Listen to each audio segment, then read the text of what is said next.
Olá, povo de Deus! Estamos iniciando a nossa live das 20 horas em ponto. O nosso foco é o livro do Apocalipse. Estamos no módulo 9, a Igreja Cruzando os Séculos, a parte 13 desse módulo. Nós estamos na Igreja de Esmirna, o período histórico do ano 100 ao ano 323. Na última parte, na última live, nós falamos sobre as 4 questões relevantes com que a igreja se defrontava naquele período em que ela era fortemente perseguida. A unidade da igreja, a autoridade apostólica, o fato dela ser perseguida e a doutrina apostólica. Do que os cristãos eram acusados. Primeiro, os cristãos eram acusados de ter uma fé excludente da vida social romana, permeada pelo politeísmo. Entenda esta visão. A igreja, ela estava nascendo em um meio altamente idólatra. O que nós temos que entender aqui? Nós temos que entender o seguinte: nós temos aqui o planeta Terra, aonde nós habitamos. O planeta Terra, ele é trabalhado por 2 forças que, entenda bem, quando Deus entregou a Terra ao ser humano, ele entregou a Terra ao homem. Deixe-me fazer certo aqui que eu tenho que escrever do contrário para poder fazer a leitura. Ele deu a terra ao homem. Ok? A terra pertence ao homem. Salmo 115, verso 16. Os céus são os céus do Senhor. A terra, Deus deu ao homem. Ok. Quem é que criou o homem? É Deus. Então nós temos aqui o reino de Deus. No entanto, as trevas, nós temos aqui a serpente. Vamos colocar a figura da serpente.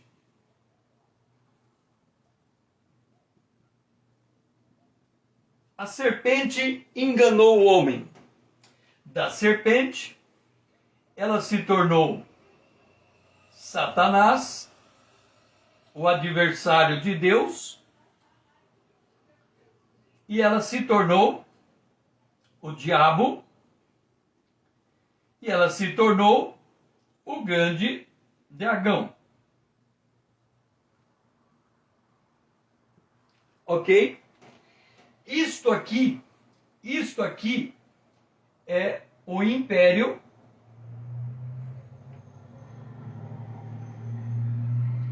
das trevas.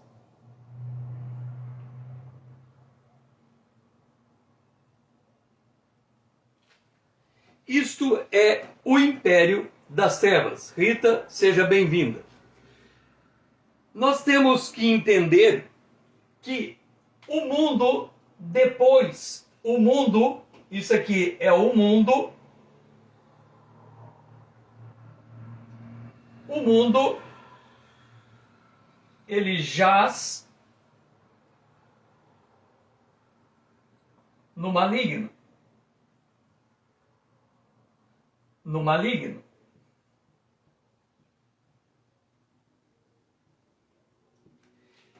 Ora, como é que o maligno opera no mundo? Qual é o objetivo do maligno no mundo em que nós vivemos? O maligno, ele tem 2 objetivos. Esse objetivo, ele tem 2 objetivos em cima de uma premissa. Os 2 objetivos, ele quer poder.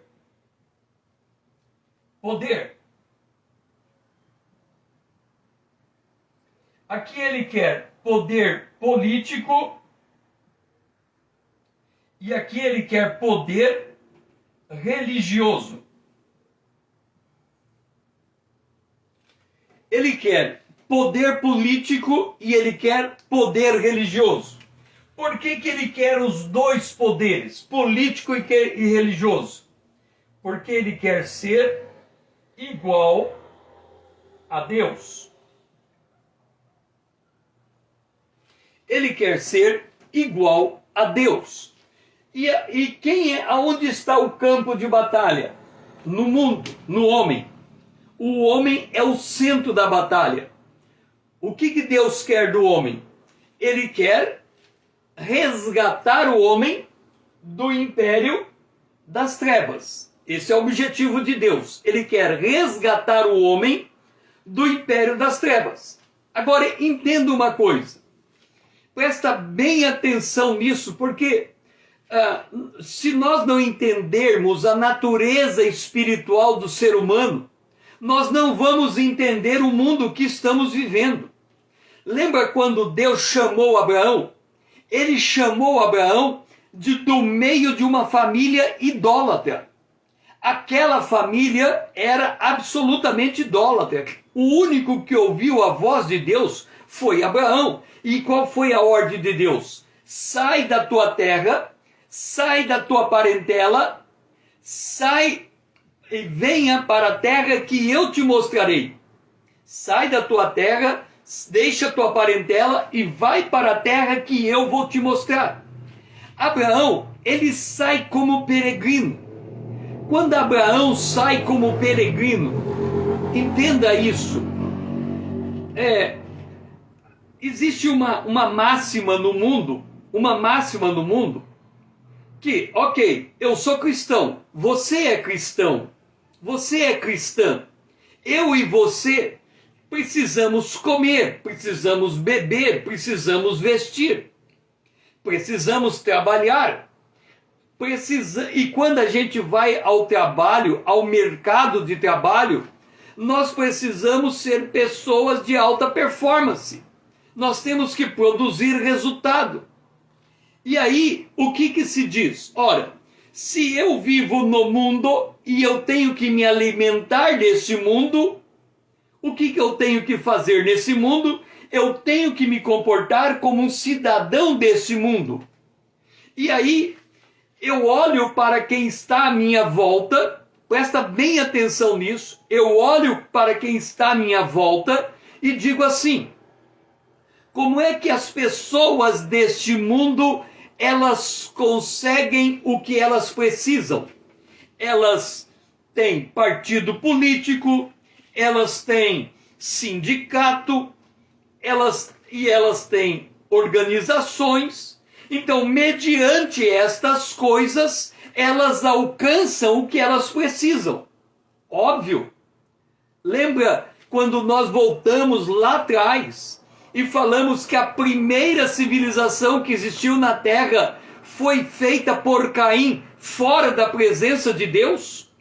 Qual foi o destino daquela civilização?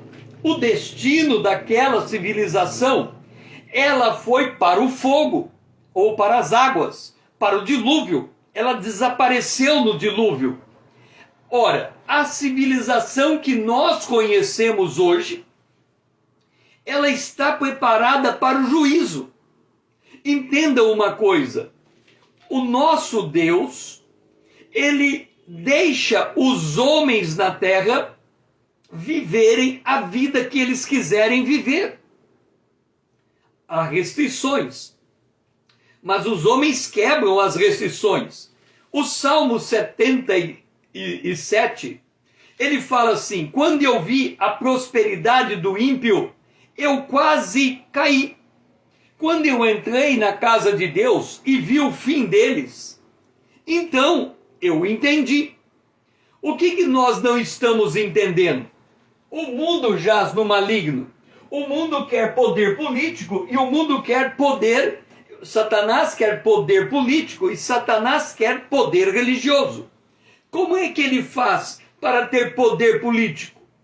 Lembra quando Daniel orava e havia o príncipe sobre a Pérsia, isto é, ter o poder político. A Pérsia fazia parte do bloco de Satanás. Agora, quando Jesus veio, ele veio debaixo do Império Romano. Nós não encontramos Jesus se levantando contra o Império Romano, que era o que os judeus queriam. Os judeus queriam que Jesus pegasse em armas. Os judeus queriam que Jesus levantasse Israel contra Roma e estabelecesse o reinado de Davi. Jesus é o rei de Davi, é o rei sucessor do trono de Davi. Jesus, ele é o rei de Israel, mas ele não exerceu o seu reinado. Ele veio como cordeiro, ele veio em humildade, ele veio para a cruz. E a igreja? A igreja é testemunha, ela também caminha para a cruz. E quando nós olhamos o mundo como nós o conhecemos, nós temos que entender o seguinte: nós habitamos no meio de um povo ímpio. Observa um detalhe. Eu, particularmente, já estive entre os políticos. Eu fui secretário municipal em 3 cidades. Uma em Mato Grosso do Sul e 2 em Mato Grosso. Quando eu andava entre os políticos, eu via e eu observava o comportamento de muitos como o comportamento próprio do ímpio, o comportamento próprio do idólatra. Uma vez, muito tempo atrás, eu conheci um prefeito, e esse prefeito, ele ganhou a eleição em uma cidade, e ele foi um marco histórico para aquela cidade. Ele produziu uma transformação naquela cidade inigualável. Era um prefeito extremamente bom. E depois ele saiu da política, passaram-se os anos, ele quis voltar para a política. Ok. Uma vez eu fui até o escritório dele, e o escritório dele tinha um ídolo quase do meu tamanho, no canto. Eu cheguei até ele e disse assim: olha, você sabe por que você não vai conseguir voltar à política? Ele disse: por quê? Tá vendo esse ídolo que está do teu lado? Ele falou: tô. Eu falei assim para ele: a Bíblia diz no Salmo que o ídolo tem olho e não vê, tem ouvido e não ouve, tem boca e não fala, tem nariz e não cheira, tem mão e não pega, tem pé e não anda. Até aí não tem problema nenhum. É uma estátua, é um ídolo. O drama da coisa é que quem adota um ídolo para si se torna semelhante a ele, incapaz de ver, incapaz de ouvir, incapaz de cheirar, incapaz de falar, incapaz de tocar, incapaz de andar. E você não vai ter o discernimento necessário para voltar à política, porque você vai estar sendo cegado por esse ídolo. E de fato ele nunca mais retornou à política. Eu conheci um governador, ele foi o melhor governador que o estado já teve. Não houve um governador semelhante àquele. Ele era um governador que fazia obras extraordinárias. Um dia, ele era governador e eu fui eu era secretário de município. O prefeito foi numa cerimônia onde estava aquele governador. Ele sentou, ele ia inaugurar um prédio, e ele ficou debaixo daquele prédio e ele disse assim: esse prédio que eu construí é uma sombra melhor do que a melhor árvore que já existiu. Naquele dia, Dora, seja bem-vinda, naquele dia eu pensei comigo: é a última vez que você é governador. Por quê? Porque ele fez a mesma frase que fez a Babilônia, o rei da Babilônia. O rei da Babilônia olhou e falou: olha a beleza, a suntuosidade, as maravilhas daquilo que eu construí pelo meu poder. E naquele dia, ele veio a ficar louco. Ele ficou 7 períodos louco, Deus tirou a sanidade daquele rei, porque ele se colocou maior do que um rei. Aquele político, foi a última eleição dele, ele nunca mais conseguiu voltar a ser governador do estado, ainda que ele tivesse respaldo político para voltar a ser. Mas no dia que ele comparou a construção dele superior a uma árvore, ele caiu. Então, quando nós andamos no meio político, nós andamos em meio idólatra, nós andamos em meio adúltero, nós andamos em meio corrupto, é da natureza. O mundo jaz no maligno. Qual é o papel do cristão no meio político, então? Manter o seu caráter, manter a sua atitude, manter a sua decência e pagar o preço. O que era pagar o preço? Pagar o preço significa, eu faço isto e se não gostarem do que eu faço, me demita. E aí teria muito cristão que seria automaticamente demitido do cargo público. No tempo em que eu trabalhei na política, os prefeitos com quem eu trabalhei, por graça e misericórdia de Deus, eu recebi deles uma única ordem dos 3 prefeitos que eu trabalhei. A ordem foi essa: faça somente aquilo que a lei determina que seja feito. Quando um prefeito me chamou, ele disse assim, ele não me conhecia porque eu morava em Naviraí, Mato Grosso do Sul, e a cidade era Campo Novo do Parecis, em Mato Grosso. Ele me conheceu por intermédio de uma indicação e ele soube que eu fui secretário municipal em Dourados, Mato Grosso do Sul. E aí ele perguntou, ou ele mandou um recado para mim, se eu estava disposto a me tornar secretário municipal a mais de 1.000 e não sei quantos quilômetros de distância. Eu fui até ele conversar com ele. Ele não me conhecia, ele me conhecia de ouvir falar. E ele disse assim, César, eu quero saber como você trabalha, porque eu não te conheço. Então me diga o modo como você trabalha, porque pelo modo como você trabalha eu posso te avaliar. Eu respondi assim para ele, prefeito, eu entro no primeiro dia que você me contratar, me comissionar, e quando terminar o período eu saio, vou embora e nunca mais eu volto.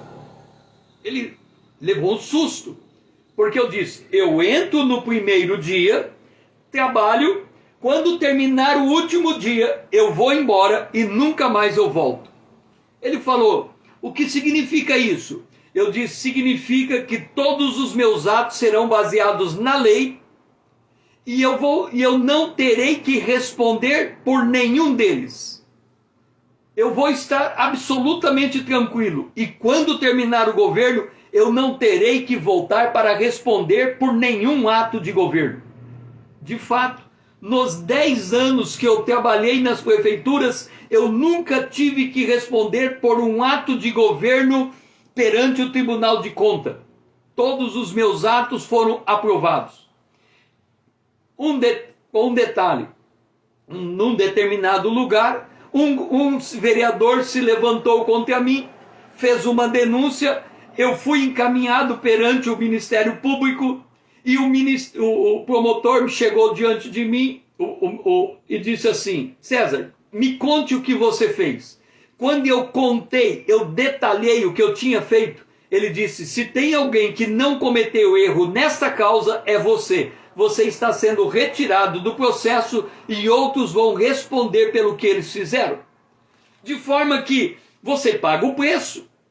Por que eu saí de uma dessas prefeituras? Porque eu tomei uma decisão, a Câmara de Vereadores chegou para o prefeito e disse, ou ele ou você. E aí eu tive que sair porque os vereadores determinaram que eu não podia mais continuar. Eles se levantaram contra e aí terminou. Então, o que eu estou dizendo com isso? Este é o mundo da política. E como que o cristão age no mundo da política? Simples como a pomba, prudente como a serpente, porque você está num ninho de cobra. E se você não pensar nos atos que você pratica, você vai junto de roldão. Este é o mundo da política. Qual é o papel do cristão na política? Dar testemunho de honradez, de coerência, mas também de habilidade técnica. Ele precisa saber administrar aquilo que ele ocupa o lugar. Este é o detalhe. Mas quando nós olhamos para a igreja de Esmirna no ano 100 a 323, a situação do mundo político era altamente corrupto. Existe uma situação que o cristão que tem consciência, ele não pode trabalhar em qualquer lugar. Dependendo da proposta que lhe é feita, dependendo das atitudes que ele toma, ele tem que sair daquele emprego. Então, ser um cristão no mundo perdido, como que eu vou dizer? É só por graça e misericórdia de Deus. Mas é graça e misericórdia de Deus colocar você em um lugar que você possa dar testemunho condizente com quem você é. Porque em determinados lugares você tem que se retirar daquele lugar. Você não pode compactuar com o que está ali acontecendo. Então o cristão paga preço. Por isso que Paulo diz, quem quiser seguir Cristo piamente, padecerá perseguição. Agora, o que nós temos que entender? O império das trevas governa o mundo político. Ele governa. Ele só não implantou o reino do anticristo porque ele não conseguiu quebrar todas as leis. Agora, não sejamos tolos. Observa o seguinte, Salmo de número 2 é um salmo profético. Então vamos ler o salmo profético de número 2. Porque quem não entender o salmo de número 2, não entende o mundo que vive. Olha aqui. Por que se enfurece os gentios e os povos imaginam coisas vãs? Eu não sei se você se lembra que lá na década de 90, a multidão, a população foi na rua. Foi para a rua pedir por governo. Foi aqui no Brasil, foi lá no Oriente Médio, em vários lugares do mundo. O povo na rua derrubou o governo. E estabeleceu um governo que aos olhos de quem viu aquele movimento disse, o povo na rua trouxe a democracia para a nação. Não seja tolo. A Bíblia diz, por que se enfurece os gentios e os povos imaginam coisas vãs? Quando o povo vai na rua para derrubar um governo, ele está enfurecido. Agora, olha o que acontece quando o povo derruba um governo. Os reis da terra se levantam e os príncipes conspiram. Olha, os príncipes conspiram contra o Senhor e contra o seu ungido. Deixe-me dizer uma coisa para você. No mundo tem, hoje, a direita na política e a esquerda na política. Existe uma guerra entre a direita e a esquerda. A direita e a esquerda não é capaz de sentar na mesa e conversar. Ponto. Então, olha só a situação do cristão. Você tem a direita e a esquerda na política. Agora, qual é o papel do cristão? Ide por todo mundo, pregai o evangelho a toda criatura, batizando-as em nome do Pai, do Filho e do Espírito Santo e ensinando-as a guardar todas as coisas. Eu digo, você pode ser da direita, então você está sentado aqui, na direita. Você pode ser da esquerda, você está sentado na esquerda. Qual é a tua prioridade? Disputar visão política ou ganhar a alma do outro para Cristo? Qual é a tua prioridade? Brigar contra a esquerda ou pregar o evangelho para ganhar a esquerda para Cristo? Brigar contra a direita ou pregar o evangelho para ganhar a direita para Cristo? Note que o papel da igreja não é o papel nem da direita e nem da esquerda. O papel da igreja, o papel primário da igreja é pregar o evangelho e ganhar aquele que está perdido para Cristo. Você pega alguém da direita, ele pode estar salvo, ele pode estar perdido. Você pega alguém da esquerda, ele pode estar salvo, ele pode estar perdido. Agora note uma coisa. Uma vez chegaram para Jesus e disseram: olha que coisa terrível, a torre de Siloé caiu e matou uma centena de pessoas. Jesus olhou e falou: vocês estão preocupados pelo modo como eles morreram? Deixe-me dizer uma coisa a vocês. Se vocês aqui não se arrependerem, vocês vão morrer igual a eles. Jesus não estava dizendo que a torre ia cair ali. O que Jesus estava dizendo era que a morte independe do jeito que ela morre. Você pode morrer atropelado, você pode morrer de um ataque cardíaco, você pode morrer por uma explosão de uma bomba, você pode morrer porque caiu de um edifício, você pode morrer atropelado, você pode morrer de causa natural. Agora, depois da morte, vem o juízo.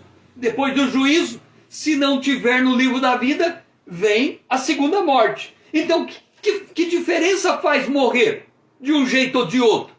A diferença está em ter Jesus como Salvador. Isso faz diferença. Então, Satanás, ele praticamente domina o poder político. Porque ele está preparando, ele está quebrando, aqui diz, dizendo: rompamos os seus laços e sacudamos de nós as suas algemas. Deixe-me dizer uma coisa para você. Você hoje olha para as leis, e eu não vou dizer qual é, porque você sabe qual é. Estão construindo leis contra o povo de Deus, certo? Estão construindo leis contra a vida, leis contra a moral, leis contra o costume. Ok. Você olha para o Congresso Nacional e diz assim: olha lá, eles estão fazendo uma lei que é contra a lei da Bíblia. Mas deixa eu dizer uma coisa para você. Em 1970, 70 menos 1, eu tinha o quê? Eu sou de 61, 71, 10 anos. 1971 eu tinha 10 anos. 1971 mais 4, 10, 14 anos. Então 71, 2, 3, 4, 5. 1975, 14 anos. Com 14 anos, eu pegava uma revista e eu ia ler a revista. Revista, sim, Casa e Jardim. Sabe essas revistas que colocam quando você vai num consultório, tem ali para você ler? Casa e Jardim, Cláudia, uma revista Cláudia, alguma coisa assim. Sabe o que aquelas revistas, qual que era a tese daquelas revistas? Era esta: nós temos que quebrar o tabu da virgindade. 1975. Eles quebraram o tabu da virgindade. Não foi a lei. A lei não quebrou, foi a revista. Aí nós olhamos hoje para a lei quebrando as leis de Deus, para o Congresso quebrando as leis de Deus, e ficamos admirados.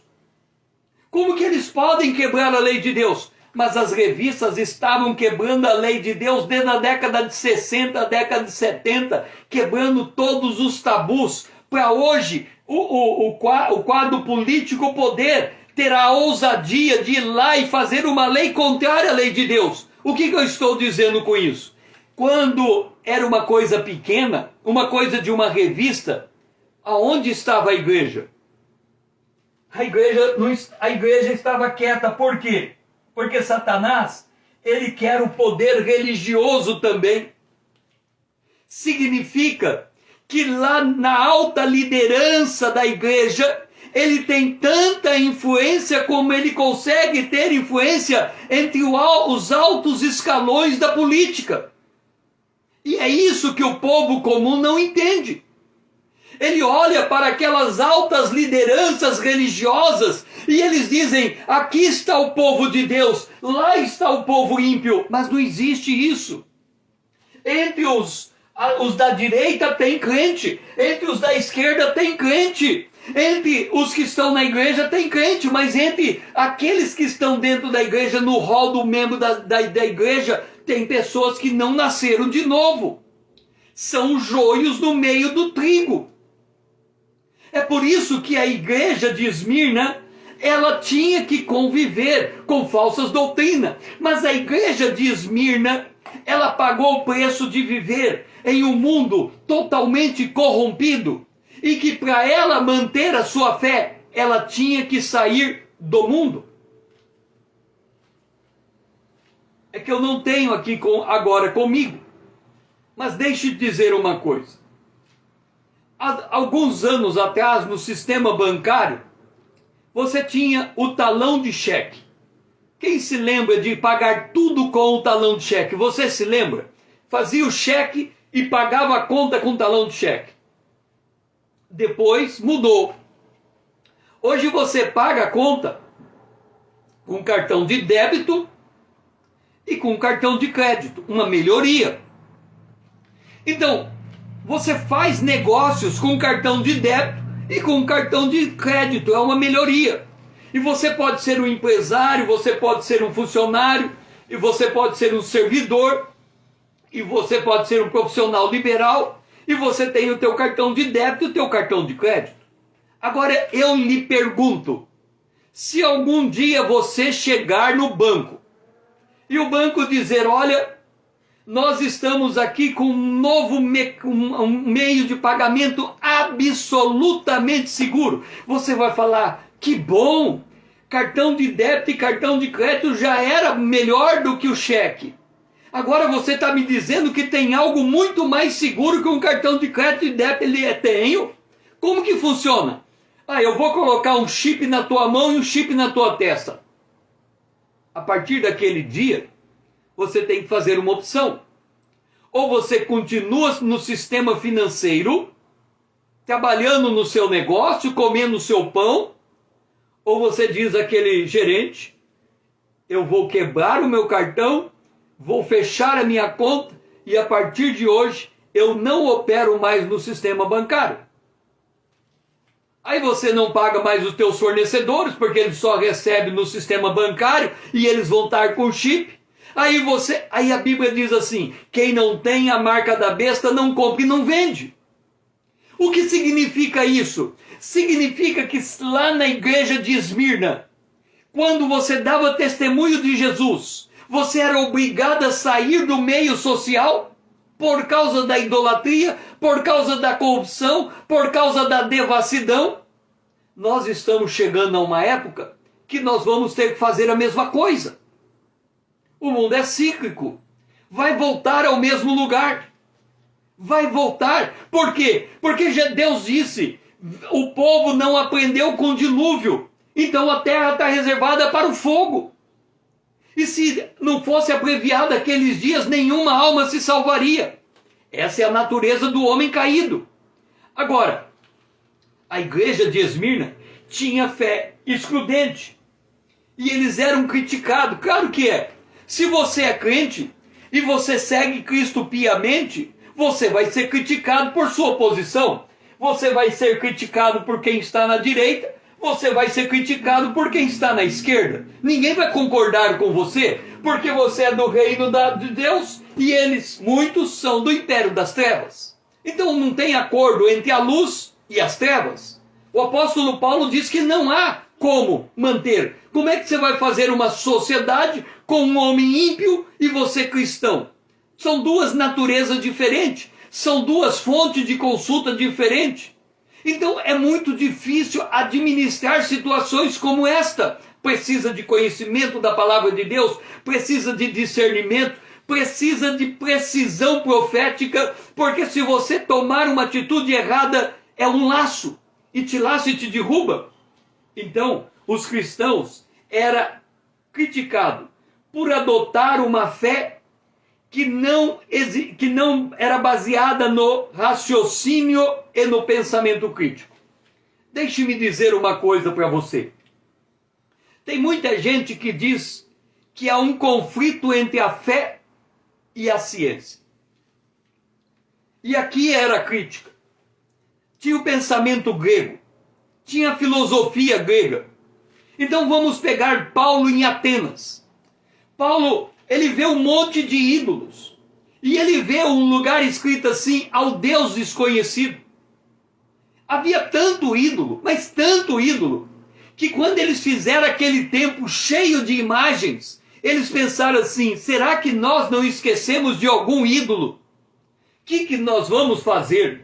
Se a gente esquecer de um ídolo e ele for poderoso, nós estamos perdidos, nós estamos ralados. Qual foi a ideia deles? Vamos fazer o seguinte, já construímos todo tipo de ídolo que a gente consegue imaginar, já trouxemos para o templo. Mas vai que tem um que a gente não conhece, então vamos colocar um que não tem ídolo e vamos escrever assim, ao Deus desconhecido. Deixe-me dizer uma coisa, porque na igreja de Esmirna surgem os apologistas. O que é uma apologeta? O apologeta é o seguinte, você tem o império das trevas, você tem o reino da luz. Ok, você está no reino da luz.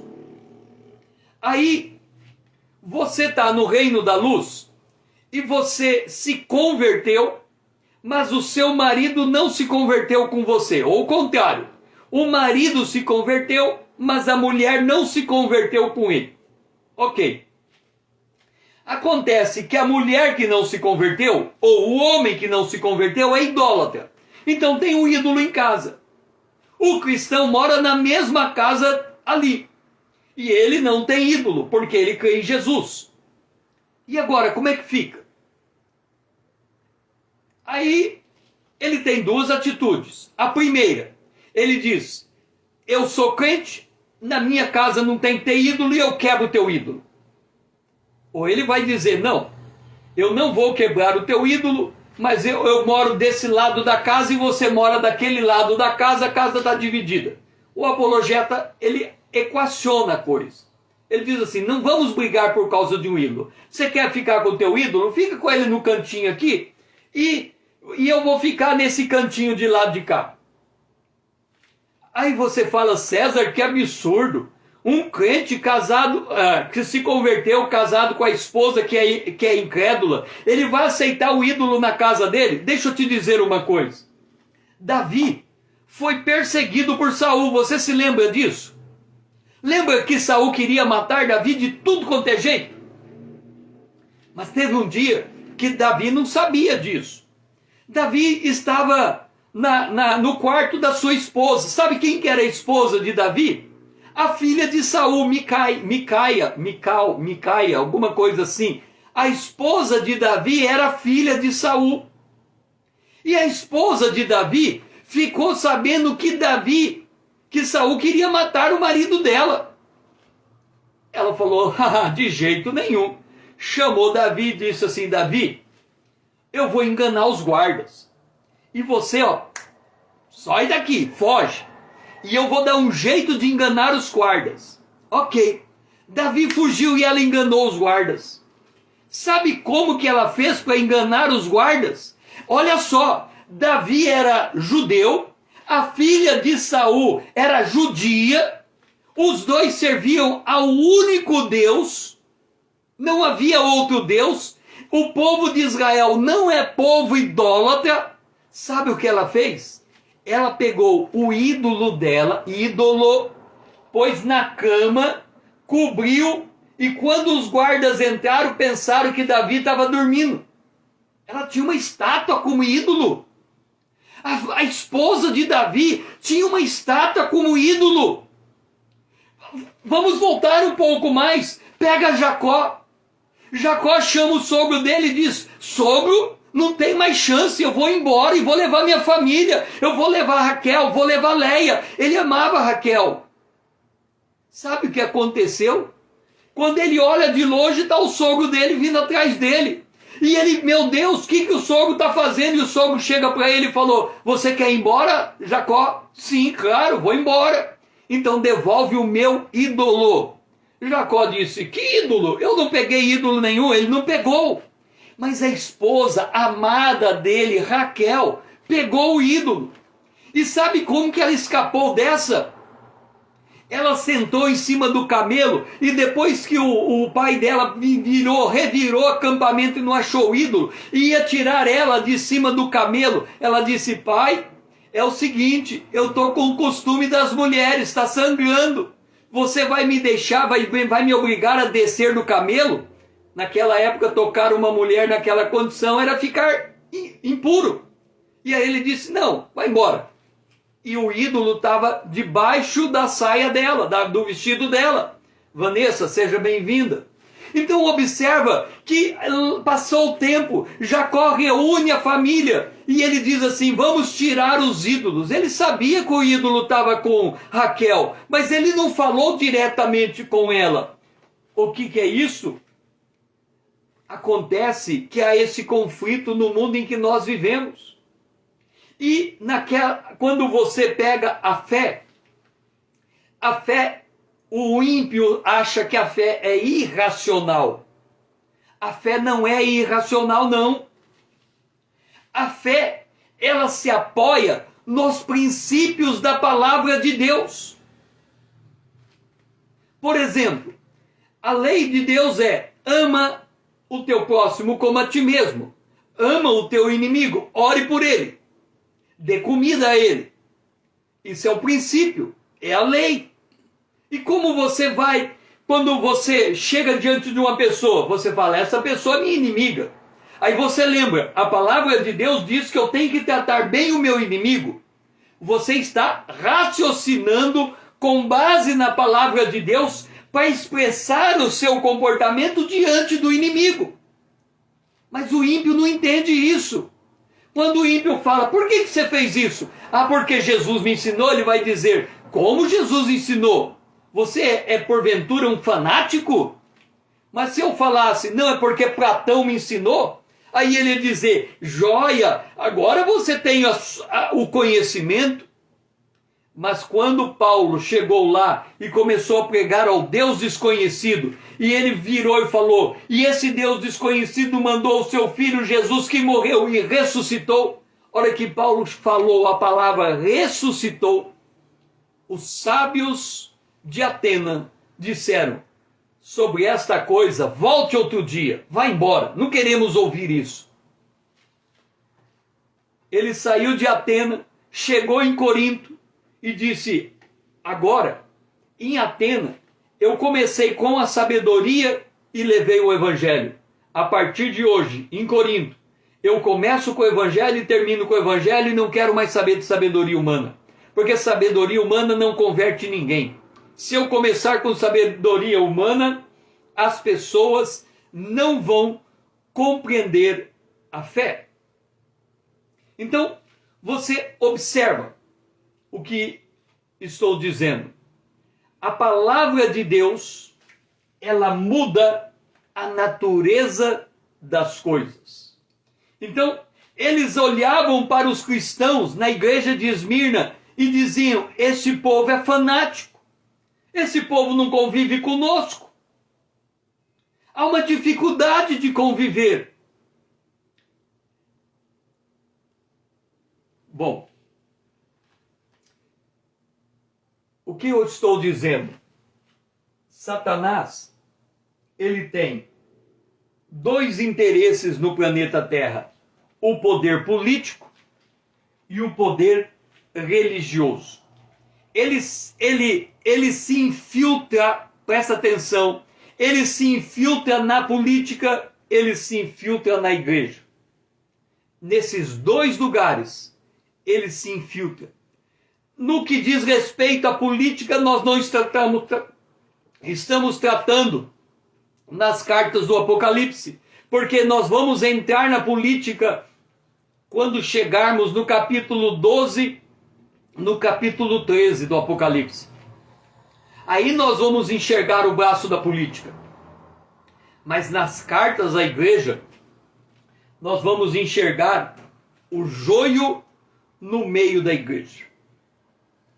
E como é que se discerne o joio da igreja. Se o mundo jaz no maligno, e se a serpente engana, e se Satanás se infiltra, qual é o papel do cristão? Deixe-me colocar uma coisa. Muitas vezes, nós temos que dar um passo atrás, voltarmos às nossas origens. Lembra da carta do Apocalipse à igreja de Éfeso? Volte ao primeiro amor. Muitas vezes nós temos que voltar para trás, voltar para o primeiro amor e começar tudo de novo a partir desse ponto. Por que nós temos que voltar ao primeiro amor e começar tudo a partir desse ponto? Porque a primeira coisa que nos cabe entender é o processo do novo nascimento.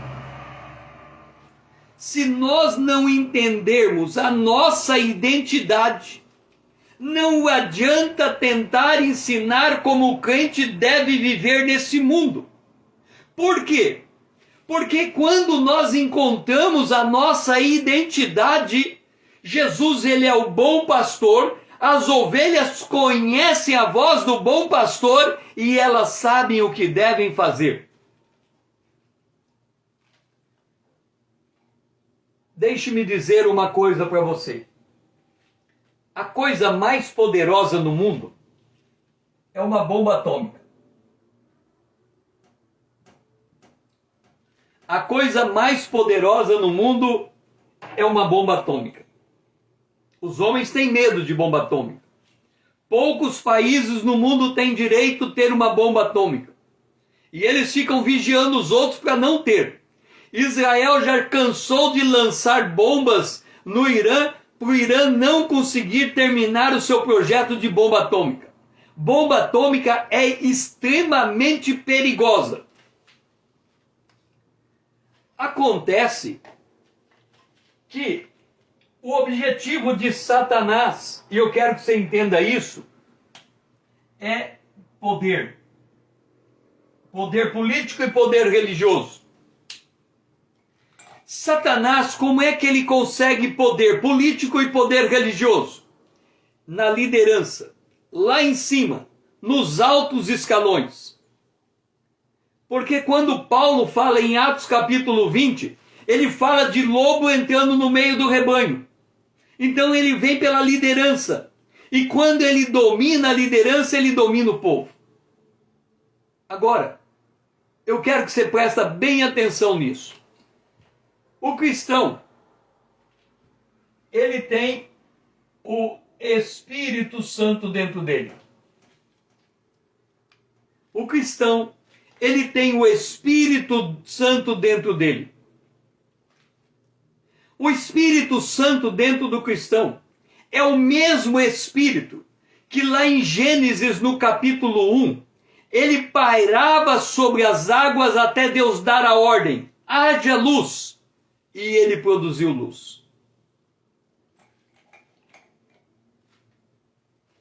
1 Coríntios, Paulo fala: o homem está de pé, para o Senhor está de pé. O homem está caído, para o Senhor está caído. Mas poderoso é o Senhor para colocar de pé. Agora eu quero que você entenda uma coisa. Eu quero que você entenda uma coisa. Presta bem atenção, Denise, seja bem-vinda. Presta bem atenção nisto. Você alguma vez já se sentiu absolutamente fraco e impotente? Alguma vez você já sentiu fraco e impotente e incapaz de fazer qualquer coisa? Ok, eu também já me senti assim, fraco e impotente. É da natureza do ser humano. Agora deixe-me dizer uma coisa. Quando você esteve fraco e impotente, absolutamente fraco e impotente, o Espírito Santo estava ou não dentro de você? O apóstolo Paulo ensina aos Efésios, Quando a gente recebe Jesus, o Espírito Santo nos sela para a redenção. Quando eu ando pelo vale da sombra da morte, o Senhor está comigo. Agora deixa-me dizer uma coisa para você. Você olha para a igreja, 700 milhões de cristãos no mundo, 800 milhões de cristãos no mundo, olha para a igreja. Olha para a igreja derrotada. Olha para a igreja materialista. Olha para a igreja em pecado. Olha para a igreja caída. Agora olha para a Bíblia. E a Bíblia diz: se ele está caído, para o Senhor está caído. Mas o cristão caído tem o Espírito Santo do mesmo tanto que tem o cristão de pé. O cristão caído tem o Espírito Santo do mesmo tanto que tem o cristão de pé.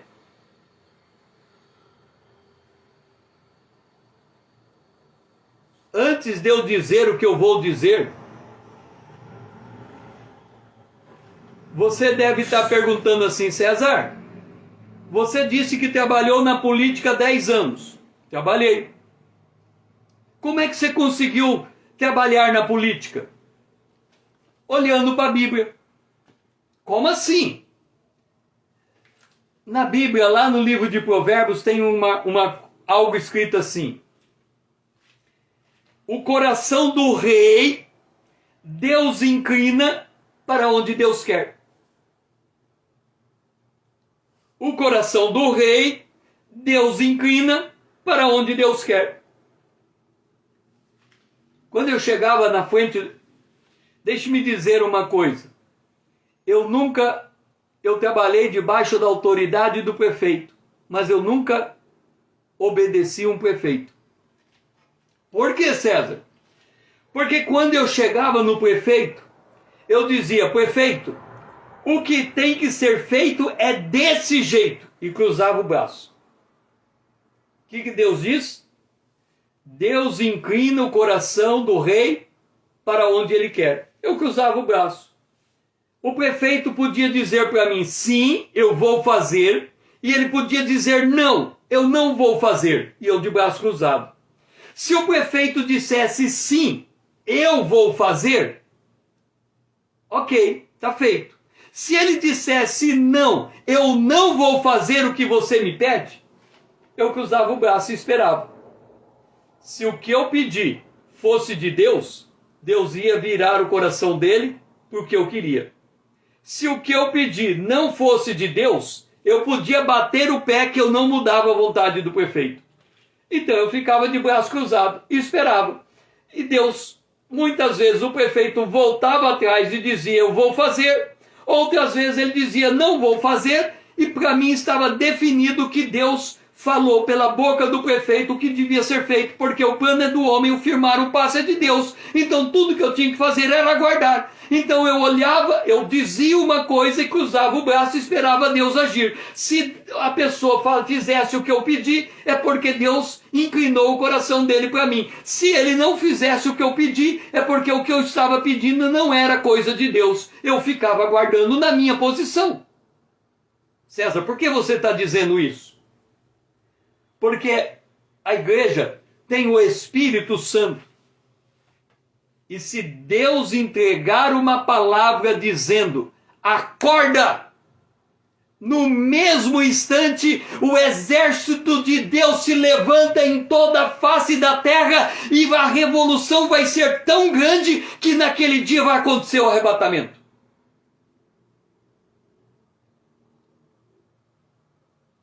De novo. Se Deus disser acorda, a igreja vai se levantar com tanto poder em toda a face da terra que naquele dia vai acontecer o arrebatamento. Nunca menospreze o poder de Deus na vida de um crente caído. Porque se Deus quiser levantar ele, levanta. Se Deus quiser manter ele caído, mantém. E é Deus que determina o que ele quer para o seu povo. Nunca menospreze uma igreja caída, porque se Deus quiser levantar a igreja caída, ele levanta. Tanto é verdade que Abacuque, ele orou dizendo: Senhor, no meio dos anos notifica, aviva a tua obra, Senhor, no meio dos anos notifica o teu povo. E de ano em tempo, de tempo em tempo, Deus levantou nações inteiras pelo poder de Deus. E depois elas caíram de novo. E Deus levantou novamente. E depois elas caíram de novo. Conta a história que Charles Finney era um homem cheio do poder de Deus. Ele andando a cavalo nos Estados Unidos, no tempo do seu ministério, ele ganhou mais de 5 milhões de almas para Jesus a cavalo, sem internet, sem telefone. Conta que ele chegou numa vila, ele entrou numa casa, ele ganhou uma família para Jesus. Quando ele saiu daqui, era uma floresta, era madeireiros. Quando ele saiu de lá, ele ganhou uma família. Quando ele voltou lá, tinha 5.000 famílias convertidas. A história conta que houve uma época, na época em que Charles Finney era evangelista nos Estados Unidos, você não andava 50 quilômetros sem encontrar um grupo de oração.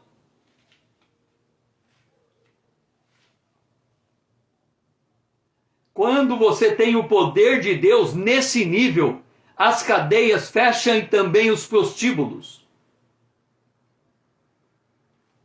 Agora, como é que a gente consegue chegar nessa condição?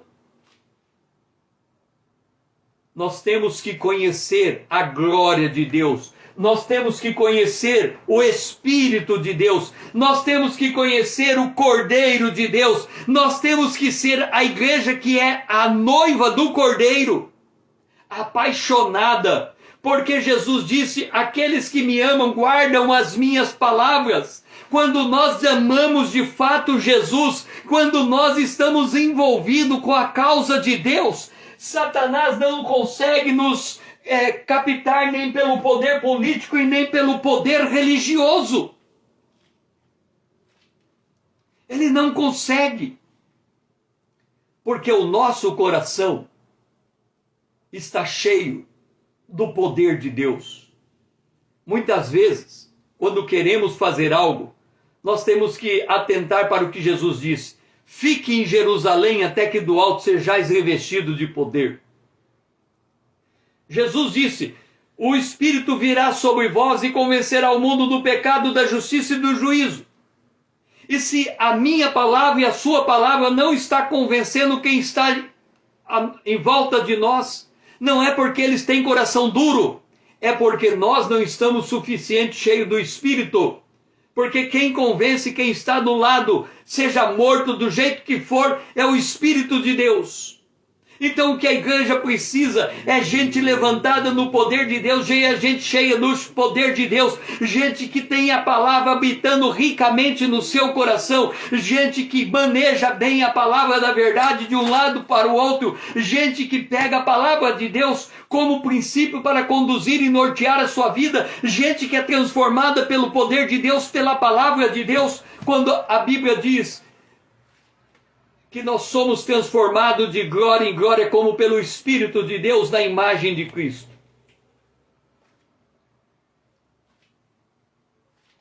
Não é indo para a rua que a igreja vai ganhar o Brasil para Cristo. Não é assumindo cargos políticos.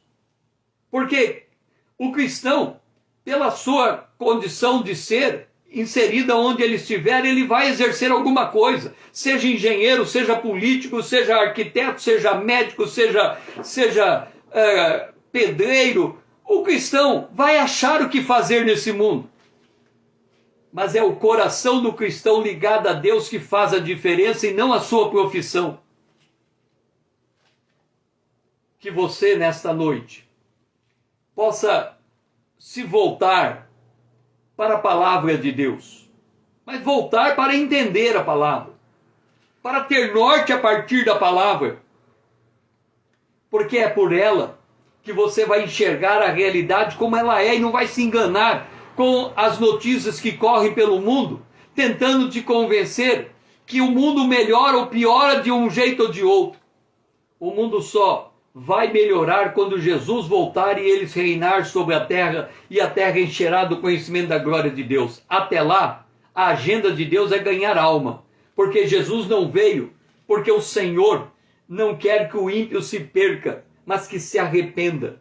Deus não está dando tempo para melhorar o mundo. Deus não está dando tempo para levantar uma sociedade que seja a melhor vida, a melhor qualidade de vida que esse planeta já viu. Deus está dando tempo para ver se o homem se converte. Agora, deixe-me dizer uma coisa. Satanás sabe tanto disso, que ele está matando por atacado, para abreviar a vida do homem, para ele não ouvir o evangelho. É por isso que temos uma pandemia. Do ponto de vista do diabo, a pandemia é para matar por atacado, para não dar tempo de ouvir o evangelho. Do ponto de vista de Deus, a pandemia é chacoalhar o povo de Deus para parar de procurar a prosperidade e procurar vida com Deus. Porque quando a igreja se encher do Espírito de Deus, tem dois caminhos para essa igreja. O primeiro, ganhar o mundo para Cristo, mas se não der tempo, ser levada por Cristo cheia do Espírito de Deus. Que o Senhor seja louvado. Foi muito bom ter você comigo nessa live, Rita, Dora, Vanessa, Denise. E que nós possamos nos encontrar amanhã às 20 horas em ponto. Aqui, se o Senhor assim nos permitir. E vamos dar continuidade. E você que não é ainda meu seguidor, venha me seguir aqui no Instagram e também ali no YouTube. Porque assim, essa conta vai ser significativa e nós vamos poder levar essa mensagem mais adiante. E pegue o aviãozinho, marque seus amigos, encaminhe essa mensagem. Me ajude a despertar o povo de Deus, porque nós temos que ser despertado enxergando a verdade, porque cego não guia ninguém, cego leva cego ao abismo. Agora, quem tem a luz consegue entender a cosmovisão, a luz da palavra de Deus e sabe se situar em um mundo que está perdido. Que o Senhor seja louvado, foi muito bom ter você aqui hoje comigo. Que você tenha um restante de dia abençoado.